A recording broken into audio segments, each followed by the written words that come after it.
It was just the four of them, four girls alone in the forest. "Everything is Dick's," Elizabeth said. She gestured at the gnarled gray trunks rising bare-limbed into the shade of their own canopy. "I mean, look around. Dick's, Dick's, Dick's." "You're so insightful," said May. She unwedged a water bottle from the side of her pack. "And so foul-mouthed." Elizabeth had talked most of the way up the mountain. May was pretending she didn't mind. Birds muttered in the trees. Piper plodded back from looking over the ravine's embankment to where the river pounded below. "I'm done walking," she said. She dropped her bag and flopped to the ground. "This is a stupid hobby. Don't tell Ailey." "Flowers." Elizabeth pointed to the daisy Piper was tucking into her hair. "Flowers are actually fancy, colorful penises. I mean, how weird is it that we smell them? On purpose." Piper scrunched her face and let the flower fall from her hand. "You're messed up." "Nature is evil," Elizabeth said. "It's not my fault." "Nature is not evil," May said. She soaked a bandana with her water bottle. "Nature is nature. Evil is just a story." "Duck rape," Elizabeth said. "Ducks rape other ducks all the time. That's not evil." "Oh my God," Piper said. "This is the worst conversation. I don't want to know any of this stuff. Can we have the trees and flowers and nature and whatever without the ruining it all part? And also no more walking." May wrapped the wet bandana around her neck. "We have to sleep in these woods tonight, Elizabeth, under all your penises." The other girls were pink with exertion and sun, but May's skin didn't pinken adorably. She was dark, unfreckled, and felt slimy with perspiration. She wondered how the white girls stayed looking so pert. "Don't even get me started on fruit." "Nobody said fruit," May said. "We aren't getting you started." "Oh my God, don't," Piper said. Ailey traipsed down from a rise. GPS held talismanically before her. "Guys," she called. "Here we go," Piper said. "Anyone else on my side? No more walking." May shrugged and sank to the ground next to Piper. "It's weird," Ailey said, trotting down the slope to them. "We aren't where I thought we were." She studied the GPS's minuscule screen, then looked up as though the forest might offer advice. "It's pretty here," Piper said. "I bet it's a good place to camp." She raised her eyebrows at May. "Yeah," May said obediently. It was pretty. The undergrowth was leafless, sparse, dry twigs and branches hatching together and turning the forest hazy. Ancient cedars pillared into the sky. There was something awful, May thought, awful in the original sense of the word, about looking up. Something about the stature and the patience of the old trees made her feel small, just one story in an endless cycle of nearly identical, pointless stories. "I thought we'd go upriver," Ailey said, fiddling with the GPS. "There's a peak pretty close. Seriously, this thing is being weird." "Peak," Piper mouthed at May, eyes wide with horror. Elizabeth approached the ravine's edge. She held on to a sapling to lean out over the void. Piper squealed. "Don't. Oh my God." "We're not lost, are we?" May asked. "No," Ailey said. "It's wrong. Like it says we're. Well, it doesn't matter. We're in the right place. We found the river. We know how to get back."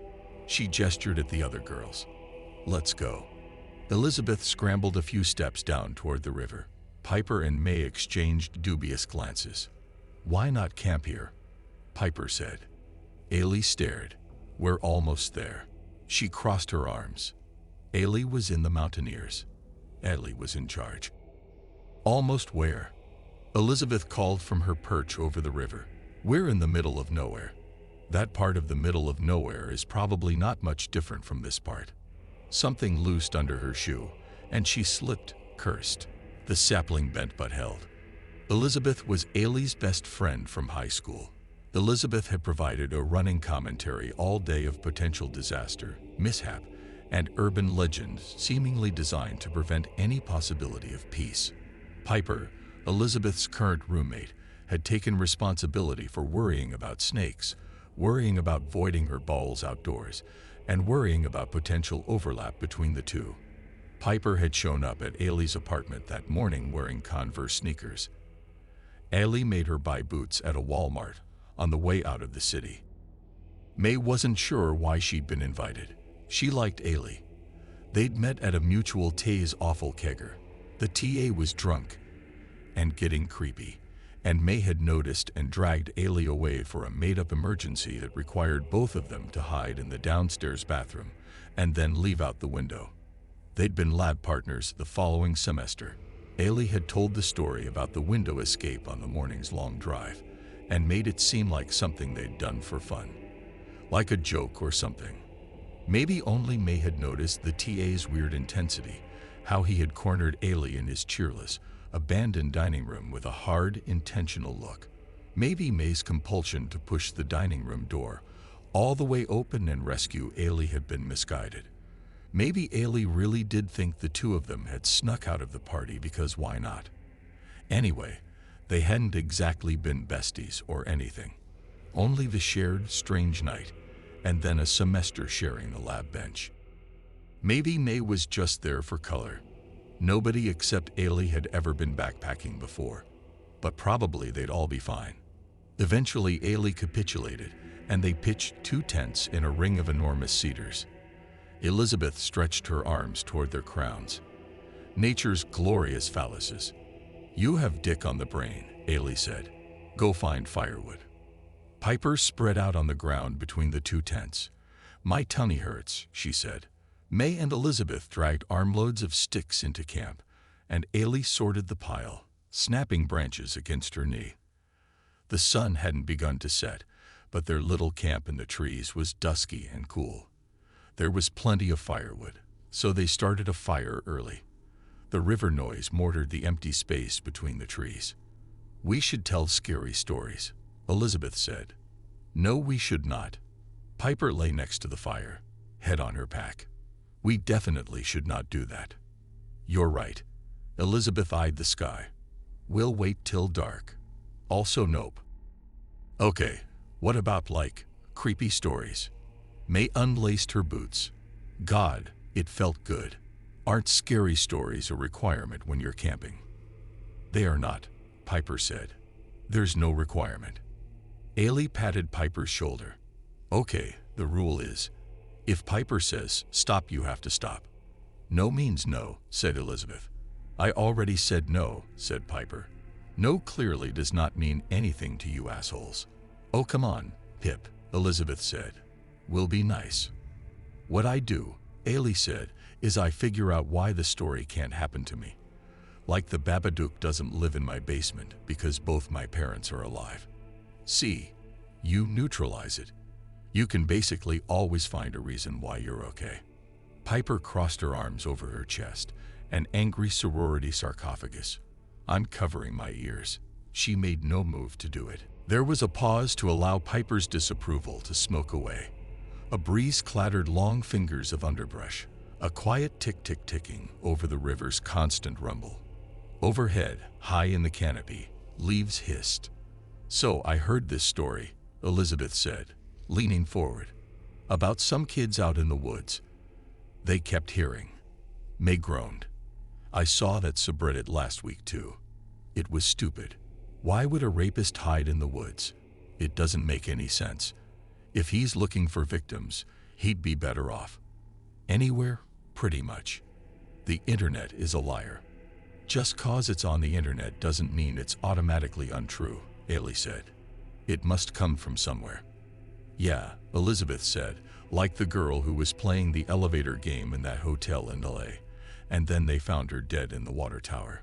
Like the game worked or something." "Stupid stories," May consoled Piper. "They're just memes." "Your memes," Piper said. "What does meme even mean?" "Like cultural ideas." Ailey scoffed and leaned back on her palms. "Every idea is a cultural idea." "Memes are cat pictures," Piper said. "They're supposed to be an idea that, like, hits something primal. It's important to people, somehow. Cat pictures or whatever," said May. "So they're basically just good ideas," Ailey said. "That's what you mean." Maybe it's how we do mythology now, May said. Piper waved a hand at the canopy. What is it about cat pictures? What's the primal idea there? Cute cats. May sniffed and rolled her eyes. I don't pretend to understand white people. Ooh, reverse racism, Elizabeth said. Plus I know for a fact you like those pictures I posted of my mom's kittens. So, Piper groaned. I think all the turkey jerky gave me gas.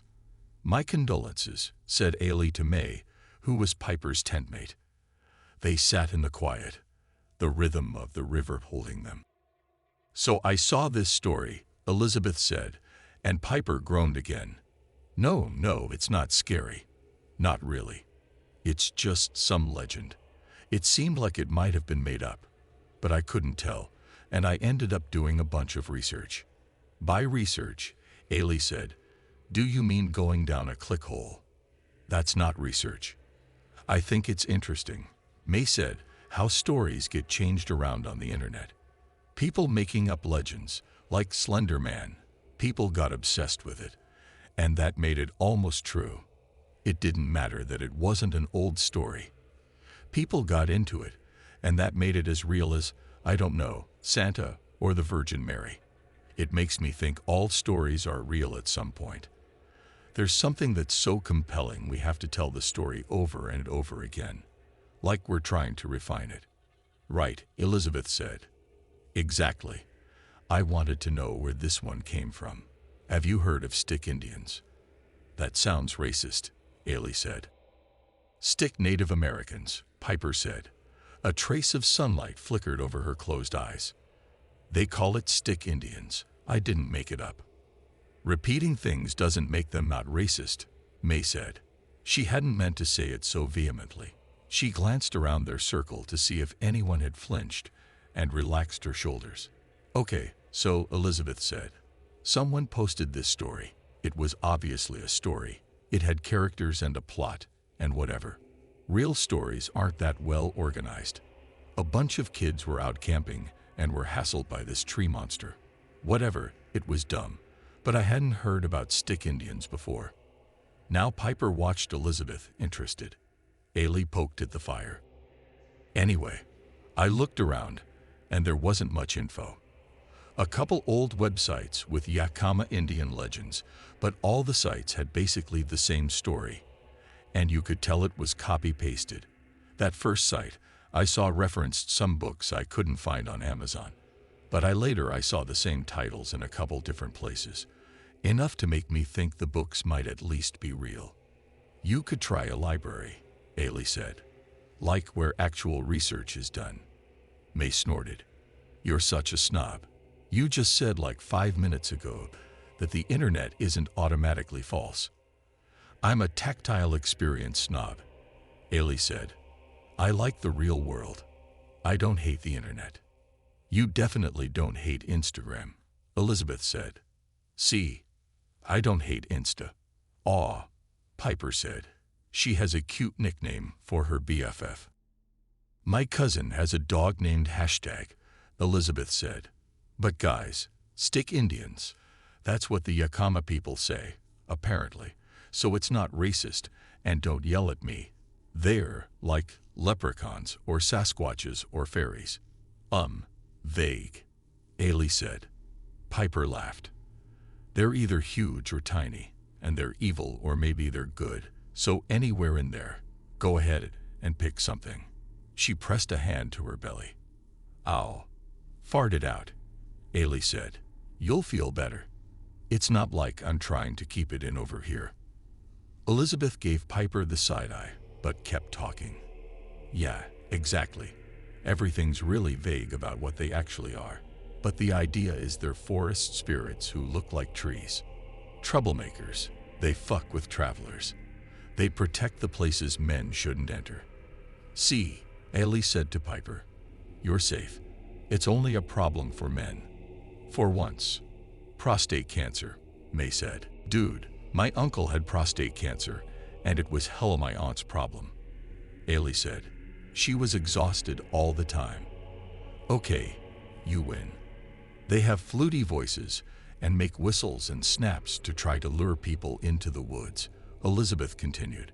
You aren't supposed to whistle at night, or the stick Indians will get you. Huh, May said. That's a Nigerian superstition too, I think. Same thing. Don't whistle at night, or the evil spirits blah blah blah. Elizabeth's voice took on a storyteller quality, oracular. At night, the stick Indians creep up to people's tents and push a stick through the flap and poke the people inside. Think about it. You're sitting, it's right before bed, you're minding your own business, and all of a sudden this branch comes sliding into your house, all silent and slow, and just pokes you. Are you seriously telling us a scary dick story right now? May said. Push a stick through a flap. For real? Piper rolled to her side and wheezed, giggling. I'm starting to worry about you, Ailey said. No, it's really fucking scary. Elizabeth said. Think about it. Like, dick or no, it's creepy as fuck. She waited until Piper stopped snorting, then continued. Some of the legends say the stick Indians guard the gate to the underworld, or else they patrol the sacred parts of the forest, where nobody is supposed to go. Oh, okay, May said. I know this story. This is their space, not ours. Beware. That sort of thing. Ailey said, lots of scary stories are like that. Humans encroaching on everything, ruining it all. Like everything belongs to us. Bullshit, May said. Again, it came out more forcefully than she'd intended. She moderated her tone. Didn't want to be that girl. I don't like those kinds of stories. For a bunch of reasons. For one, I don't think humans are evil by nature. We don't ruin everything. We're just animals doing what animals do. And for another, I can't tell you how many times in the universe a black person was told that they couldn't do a thing because it didn't belong to them. Bullshit. It's not race, it's all humans. We belong in whatever environment we can get by in. Well, okay, good point, Haley said. Like, where would we be without civil rights people saying fuck the whites only nonsense? But I don't think humans should be able to take whatever they can. We have an unfair advantage. What makes it unfair? May said. I don't know. Intelligence. Tools. Elizabeth said. Octopuses use tools, but they don't fuck up the ocean. I don't know, then, but it's something. Just because we can get by in a place, May said, doesn't mean we should shit all over it. But I hate the idea of not being allowed. Who gets to decide? Usually it's men. She spread her arms. And we're doing fine here, aren't we? How many dudes told you it wasn't safe for a bunch of girls to go out into the woods alone? Piper laughed. My boyfriend and his roommate. My dad, Elizabeth said. Never mind that he's known Ailey for years, and she does this shit all the time. Ailey said, the first time I went camping with a couple girls from Mountaineers, my mom was like, you're probably in more danger at a frat party than in the woods. Call me when you're home. So we're agreed, May said. Telling people they can't do something just because someone else thinks they shouldn't is bullshit. And men suck. Dicks, Elizabeth said. Ailey lifted her water bottle in acknowledgement. Dicks, she agreed. May woke feeling like bees were swarming in her head. She was so tired her face hurt. Something had woken her, and she tried to decide if she cared what it was. Shit, Ailey said, outside the tent. Through her sleeping pad, May felt the ground hard beneath her hip. Exhaustion squeezed her skull. Next to her, Piper finally slept. Sticks clattered. May rubbed her face, sighed. The sound of zippers, sleeping bag, then tent, grated against the quiet morning, the river roar and muted chip-chip trill of birds. The air outside was cool and thick with moisture. She paused to pull on her boots. The way blood rushed to her head when she finally stood made her irritable. She squinted. Who made the mess? Ailey had a handful of firewood. The rest of it was scattered over and around their campsite, an explosion of branches and twigs. It looked like a game of pick-up sticks for forest giants. Something must have hit their firewood pile hard to send it flying so dramatically. Ailey looked pained. The wind, she said. I don't know. It didn't seem windy, May said. I didn't hear anything. I was up most of the night. So, Ailey lifted a forked, scaly branch from inside the stone ring of their fire pit. Trouble sleeping. Piper, May said quietly. Ailey made an apologetic grimace. The two of them gathered the scattered wood. It seemed like more than could possibly have been left over from the night before. The pile nearly reached May's knees. Piper rustled and groaned inside her tent. She got up a lot, May said to Ailey. Shit, I hope she's not too tired to hike. Piper looked fine, though disheveled, once she was sitting by the fire pit. Ailey dismissed the idea of making a fire for breakfast. She'd brought a camp stove to heat water for coffee and oatmeal, but even the memory of fire was enough to draw them close. Without discussing it, Ailey and May had kept to themselves the strange disarray they'd woken to. Piper took a cup of coffee and held it, not drinking. I think I ate something weird, she said. I'm okay now, or better than last night, at least. I bet it was the diner yesterday morning, Ailey said. My money is on the entire pound of turkey jerky she ate, May said. Sweet sodium, Piper said. It's my weakness, okay. I have a problem. But I learned my lesson. I'm clean now. Cold turkey. Boo, pun, Ailey said. May hissed. Piper made a little bow. Someone made a pun. Elizabeth said from inside her closed tent. Before breakfast. Jesus Christ Almighty. Get up, Ailey said. There's coffee. Coffee, Elizabeth repeated, voice rough with lust. Around the unlit fire, they ate packet oatmeal and handfuls of dried fruit. Piper didn't eat, just held her cup, stared dozily into it. I want to get going pretty quick, Ailey said. Piper wedged her full cup into the dirt. Damn it, she muttered. She scurried into the bushes, pulling a packet of tissue from one pocket as she disappeared. Elizabeth watched her go, face scrunched. What's up? I think she's sick, May said. Ooh, bad luck. Ailey packed the cooking gear. When Piper came back, Ailey said, Are you going to be okay? Piper flopped to the ground. I dunno. Yesterday I was like, I've never pooped in the woods. This is going to be such a new and exciting and terrible thing. I wonder if I'll be able to even do it. And now pooping in the woods is like. She gestured absently. Oh, that again? I'm a pro. Do you feel okay? Can you hike? Piper closed her eyes. The morning sun through the trees dappled her shoulders. I'm so tired. Should we go back? Ailey said. Her voice was tight. Piper shook her head without opening her eyes. I'll just stay here, she said. Forever.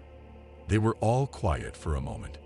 May felt everyone else's tension in her own skin. What about, she suggested, if we hike around today and come back here tonight to camp? Ailey's jaw was set. It was clear. Anyone who knew her would know that she didn't want to deviate from the plan. But Piper looked miserable. May couldn't imagine forcing her to keep going. At least we wouldn't have to go home early, Elizabeth said quietly to Ailey. And hey, May added, we can leave our tents and crap with Piper, so we won't have to carry as much. Base camp, Elizabeth said. I like that idea, Piper said. I like the idea of not moving. Ailey looked thoughtful. Wait, Piper opened her eyes. I'll be here alone. Don't worry, Pip, Elizabeth said. Nothing bad ever happens in the woods during daylight. She was wrong. Bad things happened. Early in the day, May tripped and landed hard, tearing her shirt and badly skinning her palms. Then Elizabeth dropped her digital camera into the river, and though it wasn't expensive, it also hadn't been backed up for months. Ailey's GPS was unpredictable. It worked well enough to get them where they were going, but it put Ailey in a crap mood. It was hot, and biting flies followed them, and they had to stop frequently for water and to catch their breath. They were headed to a waterfall, something dramatic, but the easier route Ailey had originally planned would have taken too long. So they were going the steep way and would make it back to Piper before sunset. When they got to the waterfall, Elizabeth and May made a bigger fuss over it than it deserved. Elizabeth made them pose for a picture she took with an imaginary camera, and then she threw the imaginary camera in the river.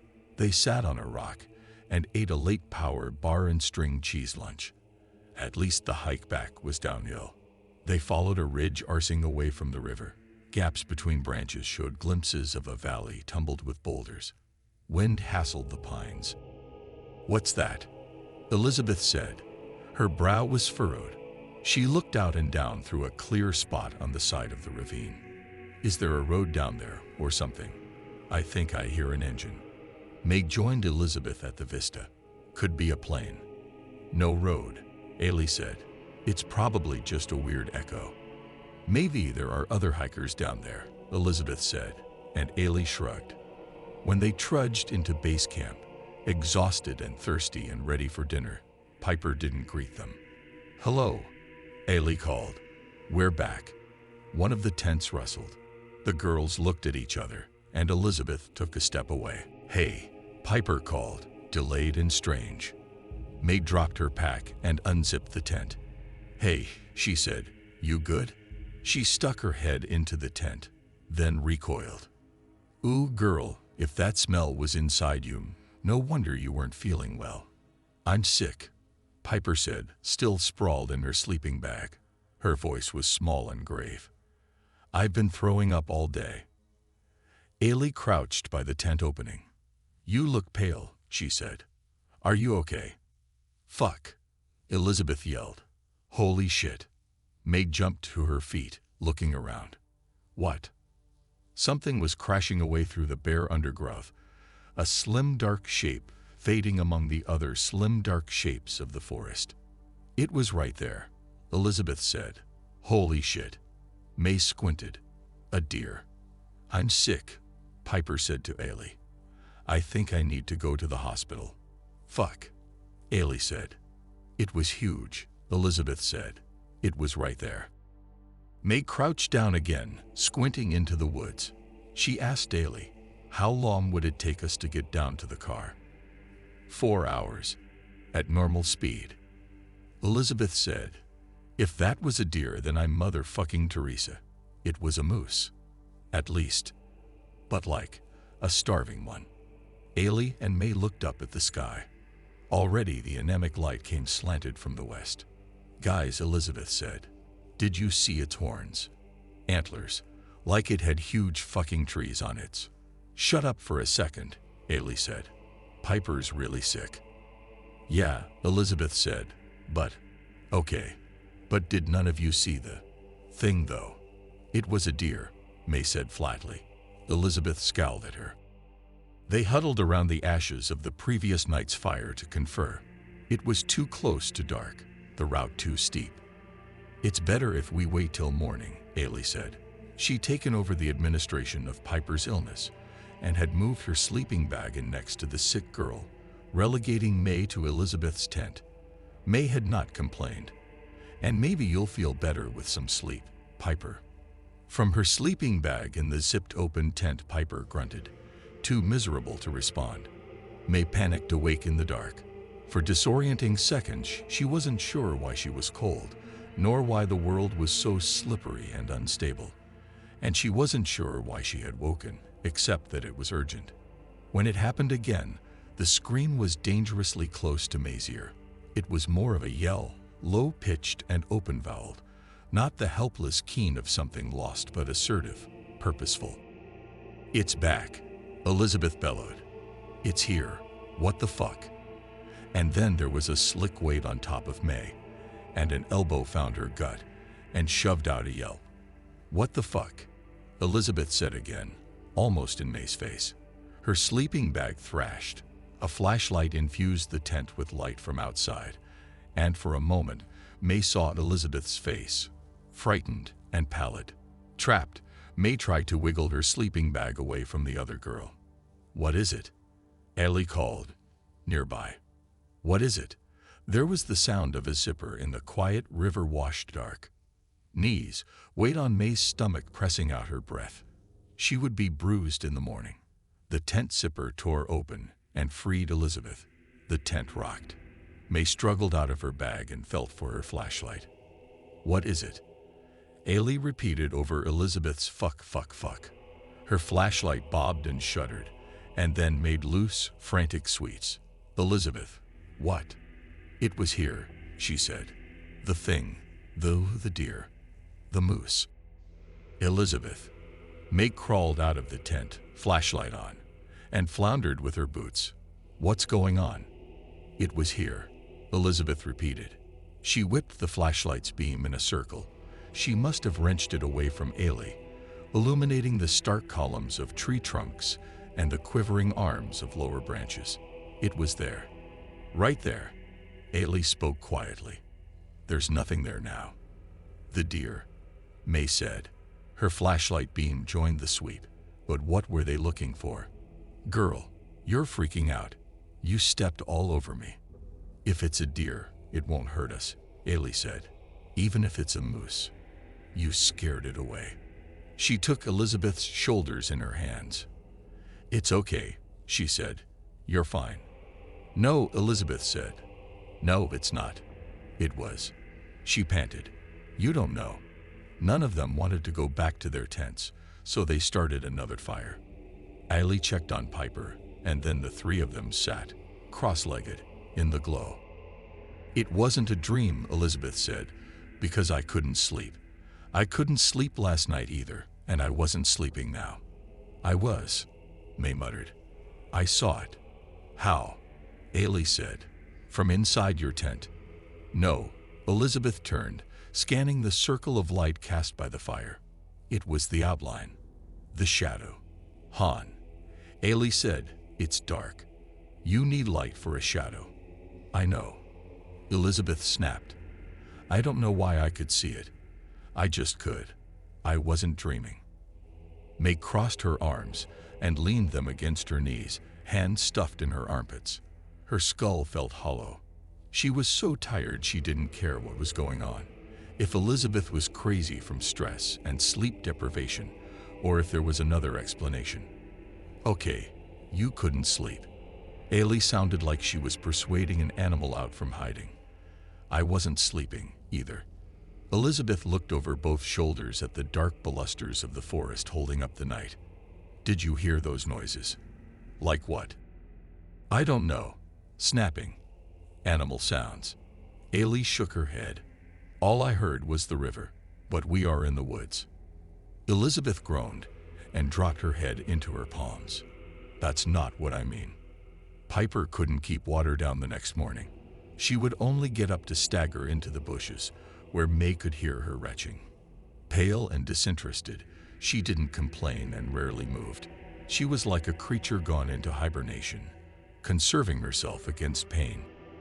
Ailey was in charge again, having been certified, whatever that meant, in wilderness first aid. May listened to her inside the sick tent, quietly harassing Piper to try to drink. More whispering, rustling, and then Ailey ducked out to join them. Ailey sank to the ground next to restless Elizabeth, who sat with her back to the fire. They both looked as tired as May felt, though May was the only one who had gone back to sleep, eventually. I think maybe it's appendicitis. Ailey whispered, conspiratorial, or really terrible food poisoning.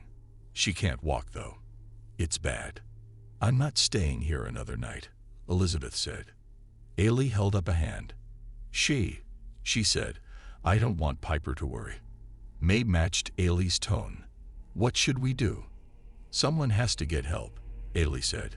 We have to figure out who. Me, Elizabeth said.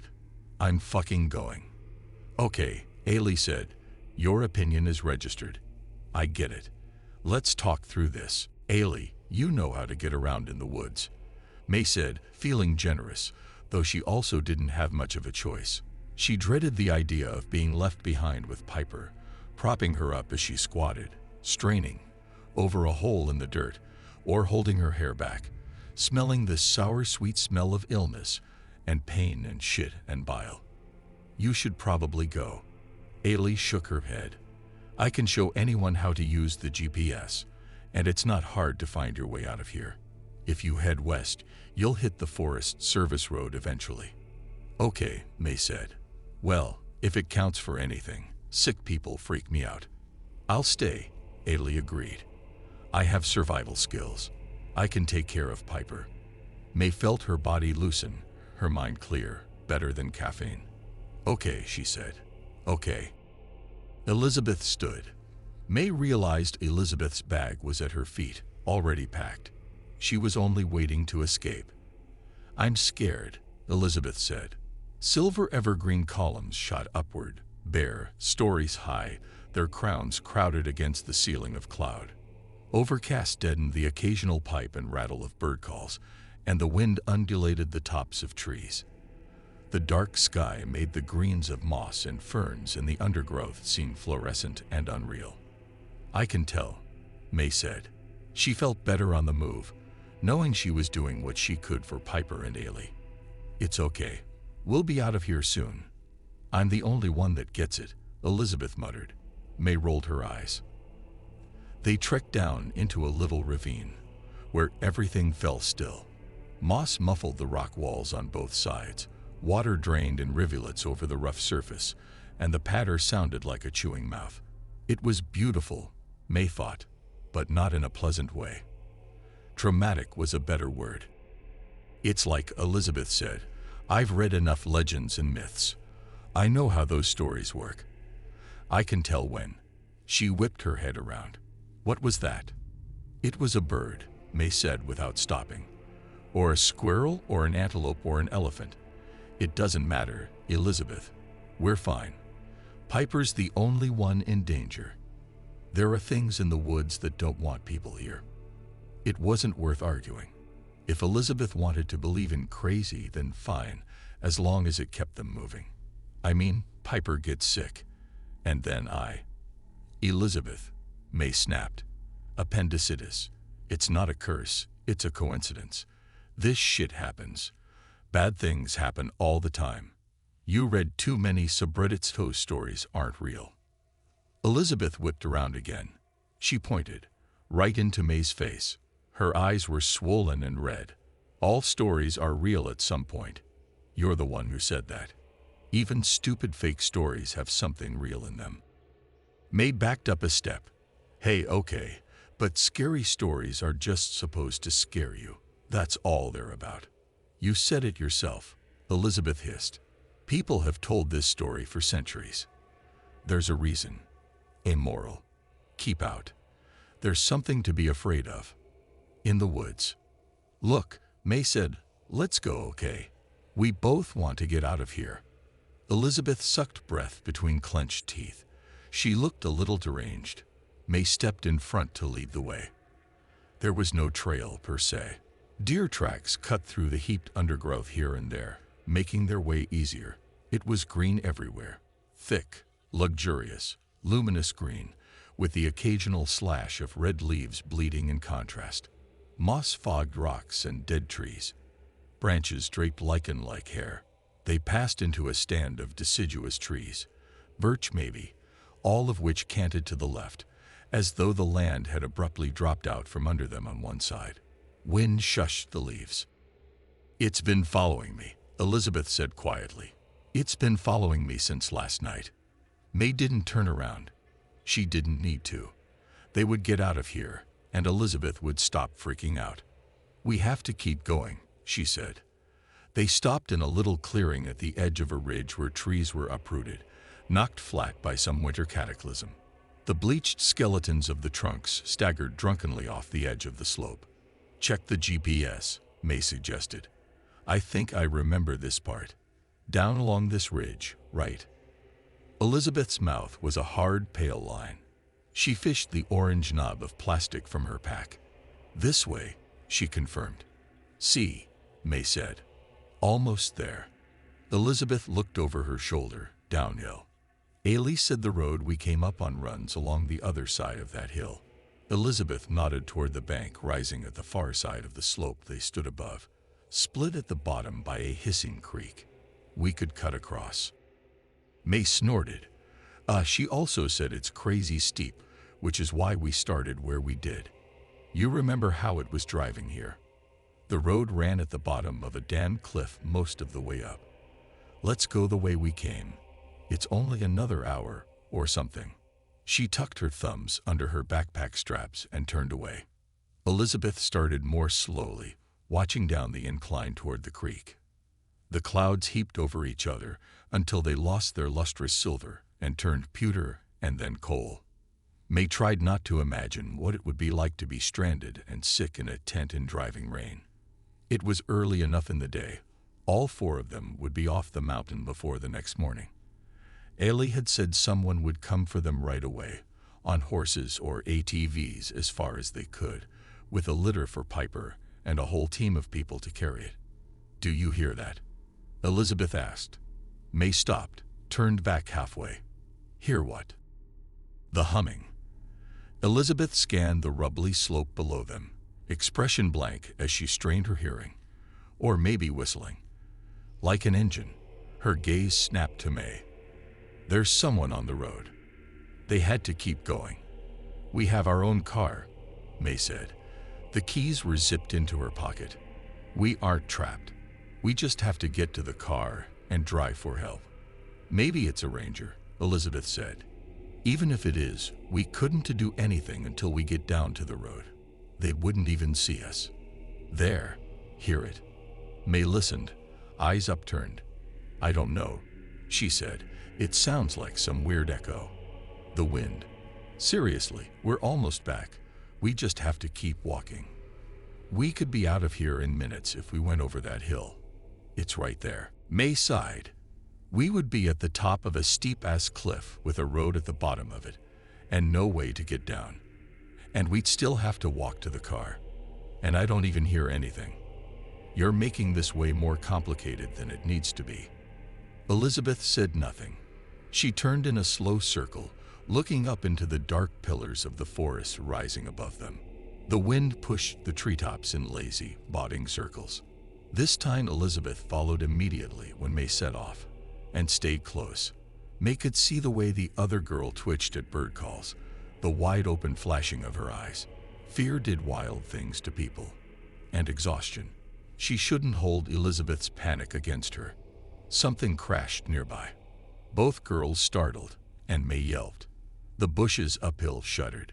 May saw long, slim legs, long, gaunt lines of a body, a rising crown of branching antler. "No," Elizabeth yelled. "No." Then she bolted over the edge of the ridge. May heard scree tumbling, rocks crack-clattering, and the rumble of cascading gravel. "Elizabeth," she yelled. "It's a deer." The thing in the underbrush, the deer, leaped off in the opposite direction, rustle and crackle and thud. Elizabeth was running, arms up to keep her balance, stones dancing and leaping around her feet. It took less than a minute for her to reach the creek at the bottom. "Elizabeth," May shouted. "Wait." She checked over her shoulder. "Elizabeth, it's a fucking deer. Come back." The distance made Elizabeth the size of May's finger, small enough to squash. Tiny Elizabeth picked across the stream at the bottom of the ravine. May saw her stumble in the water, then crawl out on the far bank. "For real," she muttered. "Really?" Elizabeth scrabbled up the loose incline. May stayed put. The thing in the forest rattled off into silence. May watched until Elizabeth disappeared into the trees on the far bank, and then turned back down the mountain. Elizabeth had the GPS, along with its locating beacon. May had the car keys, and now they were alone, but probably they would both be fine. She waited a long hour, and then started the car. "Sorry," she said into the humid, oppressive air, "and I'll come back."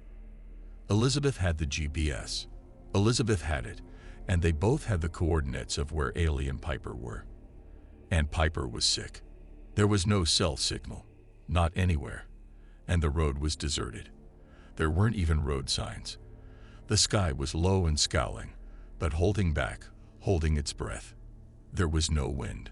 Motionless, gravid, and a sense of being washed. May stopped at the first little grocery she saw. It was half boarded up, but it had an open sign in the window, and maybe something moved in the dim inside, but the door was locked, and there was no answer at her knock.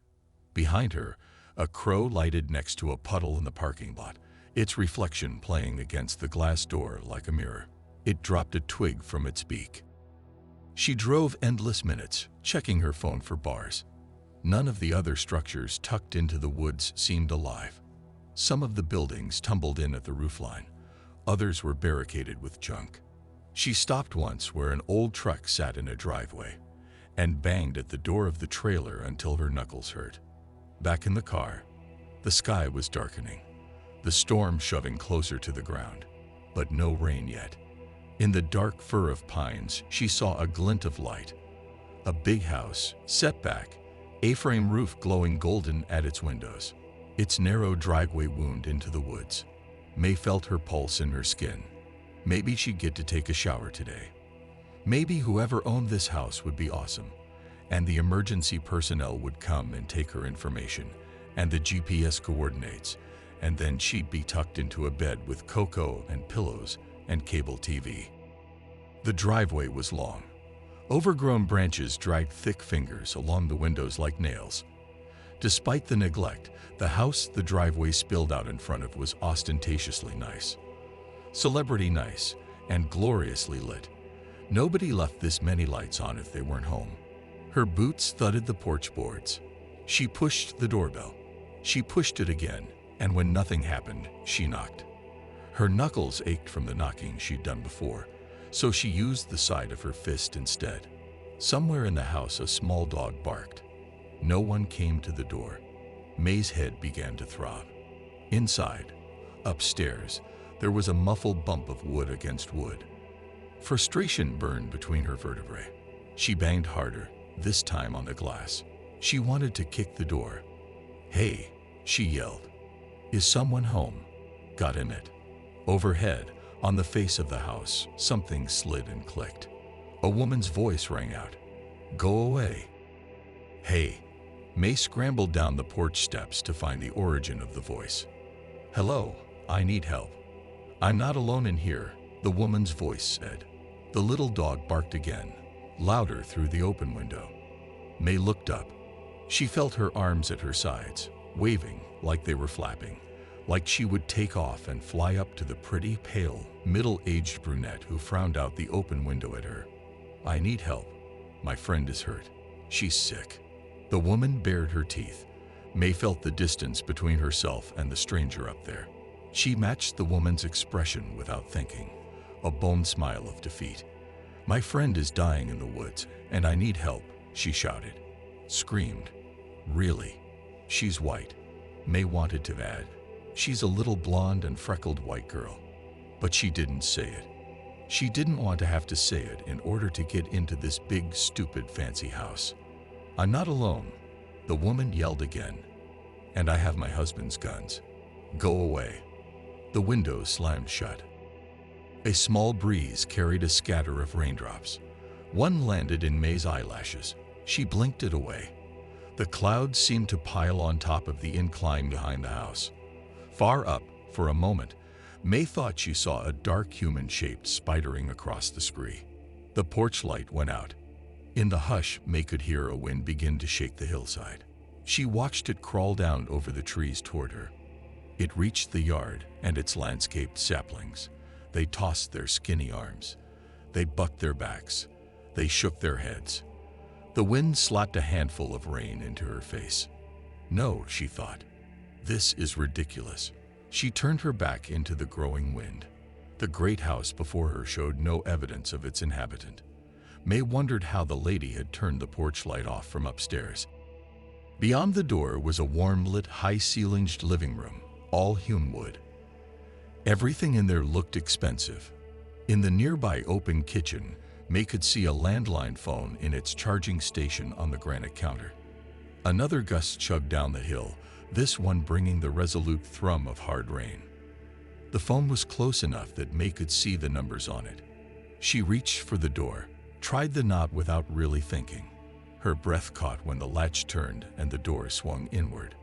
Why would it be locked? It was midday, despite the dark skies, and there was nobody around to lock out. At the back of the living room, there was a set of stairs opposite the kitchen, where she could keep her eye on them. The phone was cordless. She could take it to the porch. She breathed through her mouth, rocked her boots silently heel to toe as she pushed into the cozy light of the house. A gust of wind rattled the kitchen's big picture windows and the French doors, which led to a paved patio. It was dim and green outside, a deep-water aquarium. She checked the silent stairs. No dog, no crazy lady. The windows pulsed again, clattered with rain. Her heart was somewhere between her stomach and her ribcage, a fat, soft, throbbing bullfrog. The granite countertop had a few pieces of mail, a catalog, a dish with crumbs on it. May wrapped her hand around the foam handset. It made a quiet bip as she lifted it from its station. A whump of wind again on the side of the house made her jump as she turned to creep back to the porch. She felt the crash instead of heard it, the pitch of shattering glass, and then a great dark figure, a gaunt and branch-crowned bestial silhouette the details of which her eyes could not negotiate, stepped through the broken French doors and into the kitchen. It made the house seem suddenly crowded, as though a landslide had carried a grove of black trees into the living room. Her forearm stung, and May registered with wonder the fine red lines that appeared there. Flying glass, it must have been. Feet banged on the stairs, and there was screaming, but not from May's throat. May was too stunned to scream, too caught out with the phone in her hand, and the darkness that had demolished the French doors and slipped into the cozy living room. The room thrummed with wind. From the corner of her vision, May saw the woman on the stairs, and yes, she did have a gun, the kind you take hunting for deer, and she held it stiffly and wild-eyed as it swung its aim across the downstairs. May was backing away, the ladies screaming, pushing her toward the open front door, which the wind was slowly arsing closed. The great shape, the long-legged blackness and its great reverent leafless crown, stepped, set its hooves, stole forward, its legs like boughs, its silhouette a thatch of dark fingers of void woven together. The room smelled of ozone, of crushed leaves. The storm swept through the living room, a physical punch of wind resounding against the kitchen cupboards, sweeping May's hair off her neck. The backyard trees bowed, thrashed, banged their elbows together. The woman was screaming down the stairs, the gun sweeping over May and the rest of the room, and May couldn't imagine she could possibly be a target with that magnificent, awful thing drowning the light out of the room between them. She stepped back again, felt the phone in her hand, wondered what 911 would do about this, what kind of help to ask for, and what use was a gun. The lady was looking at her and shouting incoherent threats and terror, the long cold nose of her gun pointed high. It, the thing, the creature, if it was even truly there, lifted its dreadful, awful crest and looked at May with no eyes. Her back was against the front door. It must have swung closed. It must have shut in the wind as she backed toward it. She felt the knob, felt the catch of its lock. The gun sounded, a powerful blast muffled by the house and the storm pummeling everything. And with the violence of the sound, everything fell instantly still. Everything vibrated at the same imperceptibly high frequency. Everything felt the storm holding its breath. Whose story would this be, May thought? Hers, or Piper's, or Ailey's, or Elizabeth's? The thing, the creature, the blackness, shivered with the wind. It turned itself toward her slowly, like a question.